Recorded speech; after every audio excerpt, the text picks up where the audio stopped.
This week I spent a lot of time working in the Grow to Give garden. I was out there turning earth, planting snap peas and radishes. I also spent some time inside Bleecker Hall, starting tiny seeds in little inch-by-inch seed starter trays. It's been a great way to take my mind off the current reality of our situation here in New York. With over 100,000 people infected with coronavirus in the state, and how many more not sick enough to merit testing. The garden is a good way to rest my mind after a conference call with clergy of the diocese, where we talk about the passing of one of our colleagues. In times like these, it almost seems obscene that the emergence of spring means the natural world becomes more and more beautiful each day. But this is the season for gardening, and so I garden.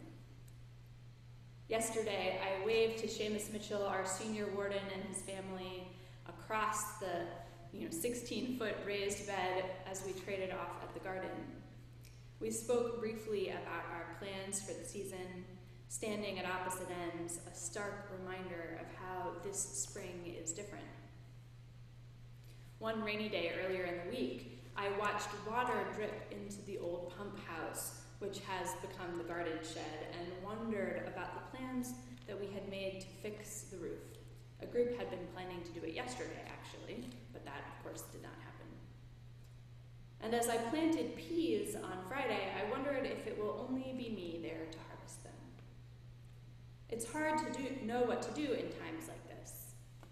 Hard to know how to prepare. It's a lot of feelings to have at once, gazing over the glistening water of St. John's Pond as a pair of ospreys soar overhead. I can see the church on the other side of the pond, and I wonder when we will all return. I wonder what sort of plans Jesus and the disciples had as they entered Jerusalem on that day, the day that we remember as Palm Sunday. They knew that something was up, that was for sure. Jesus had just restored the sight of 2 blind men, so things seemed to be going well. But he'd also been talking about his own death a lot. He tells about his own coming death at least 3 times before this point in the Gospel of Matthew. We do know that when the time comes to return to Jerusalem, there must have been a buzz in the city about this guy. They stop at the Mount of Olives. The Mount of Olives is a place where you are able to gaze across a deep valley and see the city of Jerusalem on the other side of the temple. It's quite a bit further than the distance I gazed across the pond to St. John's Church. But Jerusalem is no less visible across the low, dry Kidron Valley. While they're there at the Mount of Olives, the disciples acquire a donkey and a colt for Jesus to ride.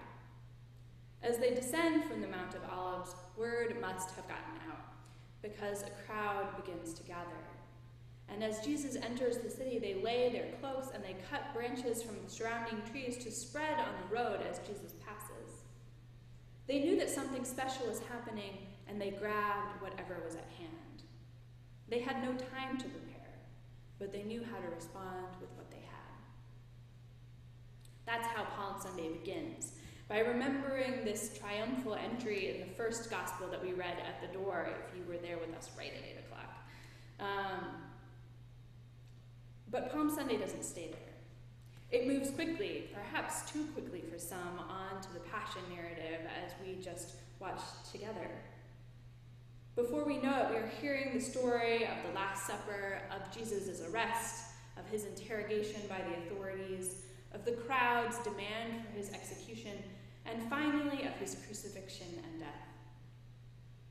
We are given a taste of what is to come in Holy Week this coming week, on Maundy Thursday when Jesus shares his final meal and is then arrested, and on Good Friday when he is crucified and dies. It's a lot to take in, all in one Sunday morning service. And yet, how different is this from the breadth of emotion many of us are encountering right now in our day-to-day lives? Forsythia in full bloom, baby leaves popping out of the trees, osprey returning, human joys as well. Babies being born right into our own congregation, new jobs, new admissions to college and graduate school. Spring is continuing, even as we try to stay 6 feet from one another. Contrasting these signs of life with worries about illness, family members, getting the supplies we need. Will there be flour? More and more we know people who are impacted by this illness directly.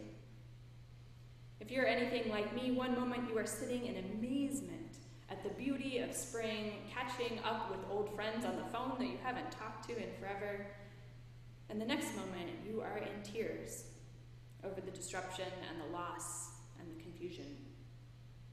From one day to the next, I don't know how things are going to be, and I don't know how long things are going to last. It's hard to know how to prepare. Palm Sunday contains within it the whole spectrum of human emotion, from the highest highs to the lowest lows. And this is not a mistake. It's right there in the design. And it reminds us sometimes that our lives are just like this too, a jumbled up mixture of emotion. It can be hard to know what to do in these situations, hard to know how to prepare. But then I remember the crowds that greeted Jesus as he entered Jerusalem. The crowds who paid attention to what was going on around them, who noticed that something special was happening, and who responded with what they had. They didn't have time to pre-order palms from, whoever it is that sends us the palms. They didn't have the chance to do that. They just grabbed cloaks and branches from the trees that were around them.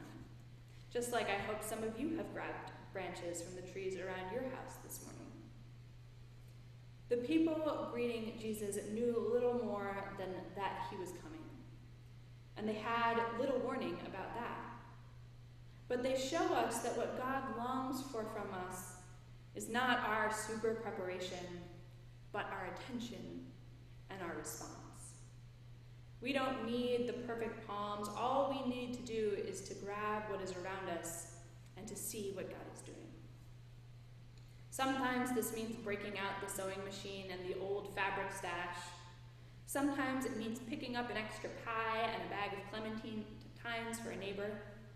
Sometimes it means saying, I know how to do that. Let me show you how. Sometimes it means taking out a book and going out to the porch to read in the sun for a moment. God is calling us to bring what we have, not what we don't have, to meet this challenge.